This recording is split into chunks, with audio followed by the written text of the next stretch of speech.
Pour décider si elle peut prêter à un client et jusqu'à quel montant, une banque doit calculer son risque de défaut, c'est-à-dire la probabilité de ne pas être intégralement remboursé. C'est un travail qui peut être long et fastidieux, car il nécessite de collecter beaucoup de données et de les vérifier.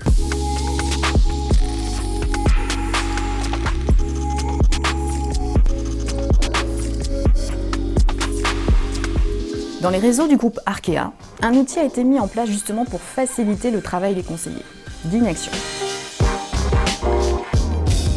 Dynaction va chercher en continu les informations dont il a besoin pour calculer le risque de défaut de chaque client. Info, encore info. Les données socio-professionnelles, le solde des comptes, les éventuels incidents de paiement. Soit au total plus de 40 informations qui sont analysées à chaque fois. L'outil analyse ensuite ce jeu de données afin de déterminer pour chaque client la probabilité de défaut sous forme d'un score et en déduire le montant maximum possible de prêt. Et si finalement un client ne peut pas rembourser son crédit, l'outil essaye de comprendre pourquoi et améliore son modèle. C'est ce qu'on appelle un modèle apprenant. L'avantage, c'est que chaque conseiller sait en permanence combien ses clients peuvent emprunter sans qu'ils aient à fournir la moindre pièce justificative. J'adore quand un plan se déroule sans acompte. Ici, l'intelligence artificielle est utilisée comme un outil d'aide à la décision pour les conseillers. Il est également possible d'utiliser l'intelligence artificielle de bout en bout pour octroyer un crédit de façon complètement automatisée. C'est ce que nous faisons chez United Credit. Alors même que 2/3 de nos clients sont de nouveaux clients et que donc nous n'avons pas d'informations comportementales sur eux, United Credit peut leur répondre le plus souvent en une dizaine de minutes seulement.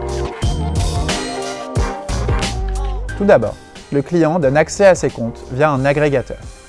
Les agrégateurs, on en a parlé dans notre saison 1 sur l'open banking. Grâce à ça, United a accès à l'ensemble de ses revenus et à toutes ses dépenses.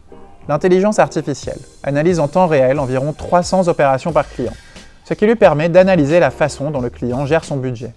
Par exemple, pour 2 clients qui auraient le même niveau de revenus, l'un peut avoir une gestion prudente, quand l'autre peut avoir tout dépensé au bout de 3 jours. Look what I found in my pocket. Look, a year's salary right here. What I call them? Fun coupons. Ces données comportementales permettent d'affiner le modèle et d'offrir les prix les plus compétitifs aux clients ayant le meilleur profil. En résumé, l'intelligence artificielle et l'accès aux données des clients permettent aux prêteurs de maîtriser toujours mieux leurs risques. Les clients, eux, obtiennent des réponses quasi instantanées et vivent une expérience utilisateur fluide.